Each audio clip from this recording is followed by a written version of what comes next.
అనగనగా ఒక రాజు సినిమా చూశాను నేను.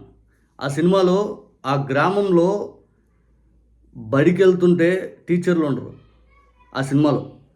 ఆ సినిమాలో హాస్పిటల్‌కెళ్తే అది వెటనరీ హాస్పిటలో తెలీదు, లేతే రియాలిటీగా ప్రజలు చూసే హాస్పిటలో తెలీదు.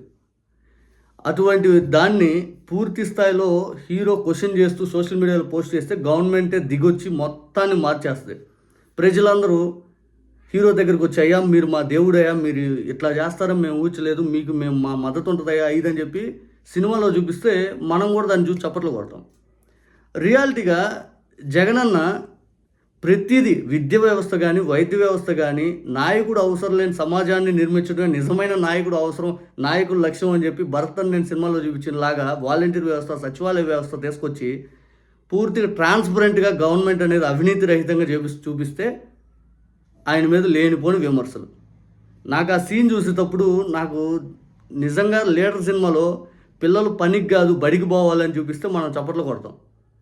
ఇక్కడ పిల్లలు పనికి గాదు బడికెళ్ళాలని చెప్పి అమ్మఒడి, నాడు నేడు కింద కార్పొరేట్ లెవెల్‌లో స్కూల్స్ మార్చడం, ఇంగ్లీష్ మీడియం తీసుకురావటం, టోఫెల్ విధానం, సీబీఎస్ఈ, ఐబీ ఒకటా రెండా అసలు మొత్తం వ్యవస్థనే మార్చేశాడు.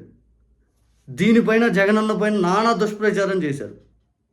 సినిమాలో ఆ సీన్ చూపిస్తుంటే ఆ సినిమా నిర్మాత వంశీ కూడా మరి రియాలిటీలో జగనన్న చూపించినప్పుడు ఎందుకు ఏడ్చావు, మరి సినిమాలో అంత బాగా సపోర్ట్ చేసావు అంటే, సినిమా అంటే మీకు డబ్బు, ఇక్కడికి వచ్చేసరికి జనాలు ఎటైనా పోయినాయి అనే, అంతేనా? నిజంగా జగన్మోహన్ రెడ్డి గారు ప్రతి ఒక్క హాస్పిటల్ని పూర్తి స్థాయిలో మారుస్తూ రిక్రూట్మెంట్ అనేది డాక్టర్స్ని ప్రతి గవర్నమెంట్ హాస్పిటల్లో తీసుకొని 104, 108 వెహికల్స్లో ఎంబీబీఎస్ డాక్టర్ని పెట్టి, మళ్ళీ వాళ్ళకి సపోర్ట్గా ఏఎన్ఎంస్ని పెట్టి, సచివాలయంలో మెడిసిన్ అందజేస్తూ పూర్తిగా జగనన్న ఒక విప్లవం సృష్టించాడు. ఫ్యామిలీ డాక్టర్ కాన్సెప్ట్ అని, లేకపోతే ఆరోగ్య సురక్ష ప్రోగ్రాం తోటి ఇంటింటికి వెళ్ళి ఏమేమి బాగాలేదని ఇంటింటికి వెళ్ళి ప్రతి ఒక్కరిని కనుక్కొని వాళ్ళకి ఏ టెస్టులు అయితే ఆ టెస్టులు అవసరమని చేయించడం. ఇంకా 40,000 రూపాయల ఇంజెక్షన్ మన హార్ట్ అటాక్లు ఏమైనా వచ్చితే ఎవరికైనా దానికి గవర్నమెంటే భరించేలాగా 40,000 రూపాయల ఇంజెక్షన్ ఇబ్బంది లేకుండా అది జగనన్న భరించేటట్టు చేశాడు. గవర్నమెంట్ ఎత్తినేసుకుంది అది. ప్రతి ఒక్కరికి అది అందుబాటులో ఉండాలి అని చెప్పి ఆ నిర్ణయం జగన్ గారు తీసుకున్నారు. ఇంకా కరోనా టైంలో అయితే ఒక విప్లవం సృష్టించాడు ఆయన. దేశంలో ఏ ఒక్క ముఖ్యమంత్రికి కూడా అది వల్లగాల. ఎట్ ఎ టైం అసలు green zone, orange zone, red zone అని చెప్పి నరేంద్ర మోడీ గారు సలహాలు ఇచ్చి లాక్డౌన్ నిదానంగా బయటపడేటట్టు చేయటం, ఇవన్నీ అసలు నిజంగా ఒక విజన్ అంటే అని చూపించాడు.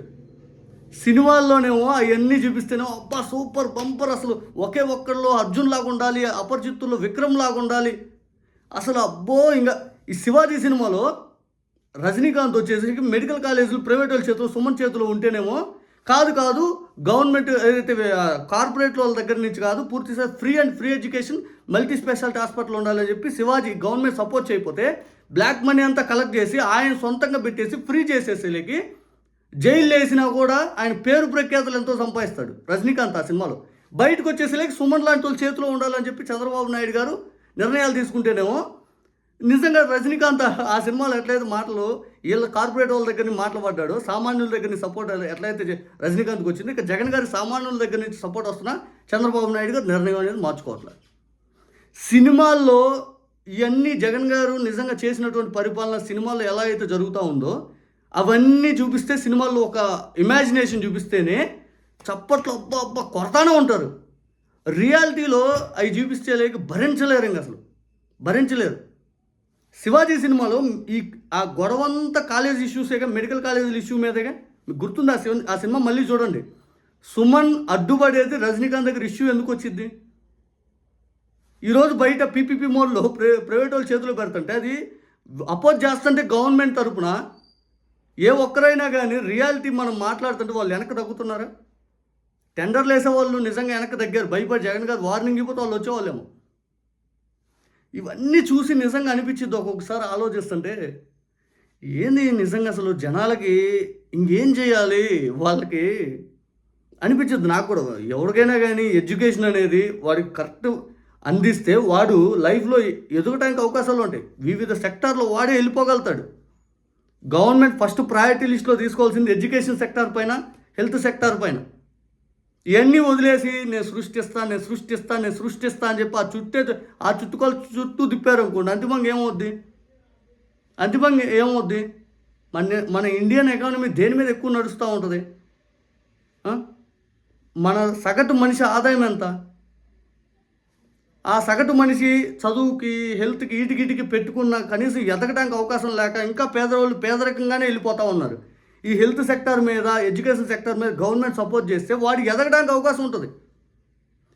ఇదంతా ఏదైతే ఒక ఎకనామికల్గా పూర్తి స్థాయిలో ఒక రెవల్యూషన్ అనేది ప్రజలకు అర్థమైతే చూపించాలి.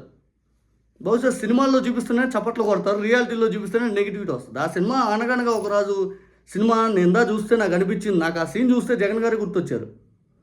లీడర్ సినిమాలో పనికి కాదు పిల్లలు పోవాల్సిన బడికని చూపిస్తే అబ్బా సీన్ అదిరిపోయిందని కొట్టాం.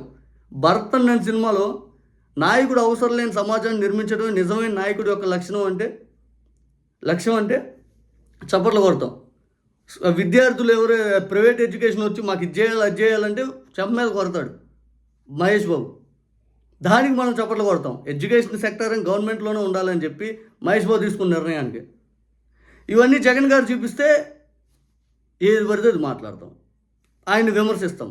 రియాలిటీగా పేదరికం నుంచి బయటపడాలంటే హెల్త్ అండ్ ఎడ్యుకేషన్ అనేది గవర్నమెంట్ సెక్టార్లోనే ఉండాలి. అప్పుడే పేదరికం నుంచి ఎవడైనా బయటపడతాడు.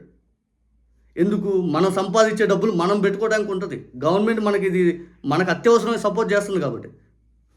దాని మీద ఇప్పటికి చాలా డిబేట్. అది నిజం చెప్పాలంటే అదొక పెద్ద సబ్జెక్ట్. అది దాని మీద మాట్లాడాలంటే ఎకనామికల్గా భారతదేశంలో ఏ పొజిషన్లో ఉంది, ఎందుకు ఇంత పేదవాళ్ళు ఇంకా పేదరికంలోనే ఉన్నారు, ఎందుకు మధ్యతరగతి కుటుంబాలు ఇంకా ఇబ్బంది పడుతున్నాయి, ఇదంతా డిబేటబుల్ సబ్జెక్ట్. అది జగన్ గారు స్టడీ చేసి ఎన్ని లేకుండా చేయాలని చూశాడు.